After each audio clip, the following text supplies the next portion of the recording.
ऐसे होंगे कि जो भगवान का भजन भी मतलब मंदिर भी जाएंगे और तामसिक भोजन का भी आहार करते हैं बिल्कुल महाराज जी। नहीं, बिल्कुल इसे मतलब कुछ मंगलवार को हनुमान जी के जाएंगे, मतलब इसे हर कुछ नहीं होने वाला। सबसे पहली बात है हमारे आहार शुद्धि, मन शुद्धि। देहाती भाषा में कहते हैं जैसा खाओ अन्न वैसा बने मन। देखो, अगर हम शास्त्र की आज्ञा का पालन नहीं करेंगे और मनमानी आचरण करेंगे तो नरक जाओगे। पहले आहार शुद्धि, मन शुद्धि। अगर जैसा खाओ अन्न वैसा बने मन। किसी भी प्राणी को दुख देना, हनुमान चालीसा का भी पाठ करते हैं। ये अपनी वासनाओं की, अपनी जिह्वा को थोड़ा रोको यार। शराब पीते हो, मांस खाते हो, अंडा खाते हो, इस तरह के व्यवहार करते हो और हनुमान जी और शंकर ये ऐसे प्रसन्न हो जाएंगे, ऐसे काम बन जाएगा? कुछ नहीं बन जाएगा। अवश्य में भोक्तव्यम कृतम कर्म शुभाशुभम। जो तुम कर्म करोगे तुम्हें भोगना पड़ेगा। चाहे मुर्गा हो चाहे बकरा हो, सब जीव अपने प्राण बचाना चाहते हैं। सब जीव, तुम उनको काट कर खाओगे वो भोगना पड़ेगा।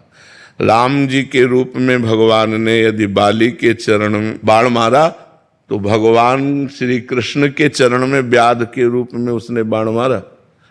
देखो ना, लीला देखो। भगवान ने अंतिम अपनी लीला जो श्री कृष्ण लीला है वो यहां संपन्न की कि भगवान के चरण में व्याध जो है बाण मार रहा है। अब आप विचार करो, जब वो सरकार समर्थ होते हुए भी अपने लीला का लीला दर्शन कराते हैं। श्रवण कुमार के वध का संयोग बन गया दशरथ जी के हाथ से, शब्द वेदी बाण मार दिया। तो देखो उनका जो कर्म था वो तड़प तड़प के अपने पुत्र भगवान राम के वियोग में प्राण त्यागना पड़ा कि नहीं पड़ा? भगवान उसको मिटा सकते थे लेकिन भगवान नहीं मिटाते। अवश्य में वो भोक्तव्यम गीता जी में कहा है। इसलिए हमारी प्रार्थना है कि तमोगुणी भोजन का त्याग करो, सात्विक भोजन और संयम से रहोगे तो तुम में जो बल आएगा वो एक महान पवित्र बल होगा।